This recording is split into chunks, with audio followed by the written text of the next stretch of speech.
57 ವರ್ಷ ಆದ್ಮೇಲೆ ರಾಷ್ಟ್ರದ ರಾಜಧಾನಿಯಲ್ಲಿ ಒಂದು ಗೆಲುವು ಕೊಟ್ಟಿರುವಂತದ್ದು ಇಡೀ ದೇಶಕ್ಕೆ ಒಂದು ಸಂದೇಶ ಕೊಡ್ತೀವಿ. ಕುಂಭಮೇಳ ಆದ್ಮೇಲೆ, ಕುಂಭಮೇಳದ ಒಂದು ಸಕ್ಸಸ್ಫುಲ್ ಹಿಂದೂ ಯಾತ್ರೆ ಆದ್ಮೇಲೆ ಜನಕ್ಕೆ ಅನ್ಸಕ್ ಶುರುವಾಗಿದೆ ಈ ದೇಶಕ್ಕೆ ಭಾರತೀಯ ಸಂಸ್ಕೃತಿ, ಹಿಂದೂ ಪರಂಪರೆ ಇದು ಬಹಳ ಮುಖ್ಯ ಅಂತ ಅನ್ಸಿದೆ. ಯಾಕೆಂದ್ರೆ ಡೆಲ್ಲಿಯಲ್ಲಿ ವಾಸ ಮಾಡುವಂತ ಬಹಳಷ್ಟು ಜನ ಉತ್ತರ ಪ್ರದೇಶದಿಂದ ಬಂದಂತವ್ರೆ ಮತ್ತು ಅಲ್ಲಿ ನರೇಂದ್ರ ಮೋದಿ ಅವರ ವರ್ಚಸ್ಸು ಕೂಡ, ಅವರ ಅಂತಾರಾಷ್ಟ್ರೀಯ ನೀತಿಗಳು, ಮೊನ್ನೆ ಮಂಡಿಸಿದಂತ ಬಜೆಟ್ 12 ಲಕ್ಷದವರೆಗೂ ಏನು ಟ್ಯಾಕ್ಸ್ ಫ್ರೀ ಕೊಟ್ರು ಅದು ಕೂಡ ಡೆಲ್ಲಿಯ ಜನತೆಗೆ ಬಹಳ ಅನುಕೂಲ ಆಗಿರುವಂತದ್ದು. ಹೆಚ್ಚು ಟ್ಯಾಕ್ಸ್ ಅನ್ನ ಕಟ್ಟುವಂತ ರಾಜ್ಯಗಳಲ್ಲಿ ಮಹಾರಾಷ್ಟ್ರ ಬಿಟ್ರೆ ಡೆಲ್ಲಿ ಮತ್ತು ಬೆಂಗಳೂರೇ ಜಾಸ್ತಿ. ಹೆಚ್ಚು ಜನರಿಗೆ ನಮ್ಮ ಈ ಬಾರಿಯ ಬಜೆಟ್ ಇಂದ ಅವರಿಗೆ ಅನುಕೂಲ ಆಗಿದೆ. ಕೇಜ್ರಿವಾಲ್ ಪ್ರಾರಂಭದಲ್ಲಿ 10 ವರ್ಷದಿಂದ ಬಂದಾಗ ಅವರು ಕೆಮ್ಗೊಂಡು ಟವಲ್ ಕಟ್ಕೊಂಡು ದಿನ ನೆಗಡಿ ಜ್ವರ ಅಂತ ಹೇಳ್ಕೊಂಡು ಒಂದು ವ್ಯಾಗನಾರ್, ಹಳೆ 50,000 ರೂಪಾಯಿ ವ್ಯಾಗನಾರ್ ಅಲ್ಲಿ ಬಂದ್ರು.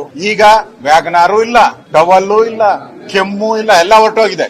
ಈಗ 30 ಬೆಡ್ರೂಮ್ ಇರುವಂತ ಒಂದು ದೊಡ್ಡ ಮಹಲ್ ಅನ್ನ ಕಟ್ಟಿದ್ದಾರೆ, ಶೀಶ್ ಮಹಲ್. ಆಮೇಲೆ ಅದು ನಮ್ಮೆಲ್ಲರ ಮನೆಯಲ್ಲಿ 5 ಲಕ್ಷ 2 ಲಕ್ಷ ಟಿವಿಗಳಿದ್ರೆ ಅದು 40 ಲಕ್ಷ ಸರ್ಕಾರಿ ದುಡ್ಡಲ್ಲಿ, ಅವ್ರ ಅಪ್ಪನ ಮನೆ ದುಡ್ಡಲ್ಲ, ಕೇಜ್ರಿವಾಲ್ ಅಪ್ಪನ ಮನೆ ದುಡ್ಡಲ್ಲ, ಸರ್ಕಾರದ ದುಡ್ಡಲ್ಲಿ, ದೆಹಲಿಯ ಜನತೆಯ ಟ್ಯಾಕ್ಸ್ ಪೇಯರ್ ದುಡ್ಡಲ್ಲಿ ಇವರು ಮಜಾ ಮಾಡ್ತಾ ಇದ್ದದ್ದನ್ನ ನೋಡಿದ್ಮೇಲೆ, ಮತ್ತು ಯಮುನಾ ನದಿ ಮಲಿನ ಅಂತ ಹೇಳಿ ಗಂಗೆ ಮೇಲೆ ಅಪಮಾನ ಹೊರಿಸಿದಂತದ್ದು. ಗಂಗೆ ನಾವೆಲ್ಲ ಪೂಜೆ ಮಾಡೋ ನೀರದು, ಇಷ್ಟು ವರ್ಷ 1000 ವರ್ಷ ಮಲಿನ ಆಗ್ದಿದ್ದು ಏಕಾಏಕಿ ಇವಾಗ ಮಲಿನ ಆಗೋಯ್ತಾ? ಇದು ಕೂಡ ಜನರಿಗೆ ಹರ್ಟ್ ಮಾಡಿರುವಂತದ್ದು. ಮತ್ತೆ ಒಬ್ಬ ಮುಖ್ಯಮಂತ್ರಿ ಆಗಿ ಜೈಲಿಗೆ ಹೋದ್ಮೇಲೆ ರಾಜೀನಾಮೆ ಕೊಟ್ಟು ಒಳಗಡೆ ಹೋಗ್ಬೇಕಾಯ್ತು. 2-3 ತಿಂಗಳು ಆಡಳಿತನೇ ಇಲ್ಲ, ಒಂದ್ ಫೈಲ್ ಸೈನು ಹಾಕಿಲ್ಲ, ಮತ್ತೆ ಅಧಿಕಾರಕ್ಕೆ ಅಂಟ್ಕೊಂಡಿರುವಂತ ಕೇಜ್ರಿವಾಲ್ ಅನ್ನ ನೋಡಿದ್ದಾರೆ. ಇವೆಲ್ಲನೂ ಕೂಡ ಕೇಜ್ರಿವಾಲ್ ಹಿನ್ನಡೆಗೆ ಮತ್ತು ಯಾವ ಪಾರ್ಟಿ ಇಂಡಿ ಇವ್ರಿಗೆ ಬೆಂಬಲ ಕೊಡ್ತಾ ಇತ್ತು ಆ ಪಾರ್ಟಿ ಹೇಳಿದ್ದು ಕೇಜ್ರಿವಾಲ್ ಒಬ್ಬ ನಿಷ್ಠಾವಂತ ಸಾಮಾನ್ಯ ಒಂದು ಮುಖ್ಯಮಂತ್ರಿ ಅಂತ ಇದೇ ರಾಹುಲ್ ಗಾಂಧಿ ಹೇಳಿದ್ರು. ಈಗ ಅದೇ ರಾಹುಲ್ ಗಾಂಧಿ, ಪ್ರಿಯಾಂಕಾ ಗಾಂಧಿ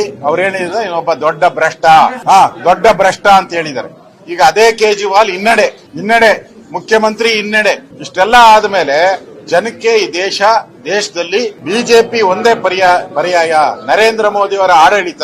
ಇದು ಮುಂದಿನ ಕರ್ನಾಟಕದ ಚುನಾವಣೆಗೆ, ಮುಂದಿನ ತೆಲಂಗಾಣದ ಚುನಾವಣೆಗೆ ಇದೊಂದು ದಾರಿದೀಪ.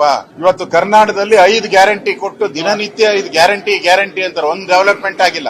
ಲಾಂಡ್ ಆರ್ಡರ್ ಹಾಳಾಗೋಗಿದೆ. ಇದೇ ಕೇಜ್ರಿವಾಲ್ 25 ಫ್ರೀ ಕೊಟ್ರು, ಅವ್ರ ಸ್ಥಿತಿ ಏನಾಯ್ತು ಇವತ್ತು? 25 ಫ್ರೀ ಕೊಟ್ರು ಅವ್ರನ್ನ ಜನ ಮಕಾಡೆ ಮಲಗಿಸಿದ್ದಾರೆ. ಅಂದ್ರೆ ಇದು ದೇಶಕ್ಕೆ ದಿಕ್ಸೂಚಿ. ಈಗಾಗಲೇ ಮಹಾರಾಷ್ಟ್ರ ನಾವು ಗೆದ್ದಿದ್ದೀರಿ, ದೆಹಲಿ ಗೆದ್ದಿದ್ದೀರಿ, ಮೊನ್ನೆ ಹರಿಯಾಣದಲ್ಲಿ ಗೆದ್ದಿದ್ದೀರಿ. ಪಾರ್ಲಿಮೆಂಟ್ ಚುನಾವಣೆ ಆದ್ಮೇಲೆ ಬಿಜೆಪಿ ತನ್ನ ರಣತಂತ್ರವನ್ನ ಇನ್ನು ಬಲಾಢ್ಯ ಮಾಡೋ ಮುಖಾಂತರ ನಾವು ಈ ಗೆಲುವಿಗೆ ಬಂದಿದ್ದೀರಿ. ಈ ಗೆಲುವು ನರೇಂದ್ರ ಮೋದಿ ಅವರಿಗೆ, ಅಮಿತ್ ಶಾ ಅವರಿಗೆ, ನಡ್ಡಾ ಅವರಿಗೆ, ನಮ್ಮ ಡೆಲ್ಲಿ ಘಟಕದ ಅಧ್ಯಕ್ಷರಿಗೆ, ಕಾರ್ಯಕರ್ತರಿಗೆ ನಾನು ಅಭಿನಂದನೆ ಸಲ್ಲಿಸ್ತೀನಿ.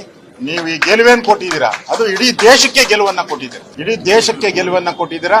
ಇಡೀ ದೇಶದ ಎಲ್ಲಾ ಬಿಜೆಪಿ ಕಾರ್ಯಕರ್ತರು ನಿಮಗೆ ಅಭಾರಿಗಳಾಗಿರ್ತಾರೆ ಅನ್ನೋ ಮಾತನ್ನ ಈ ಸಂದರ್ಭದಲ್ಲಿ ಹೇಳ್ತಾ ಇದ್ದೀನಿ.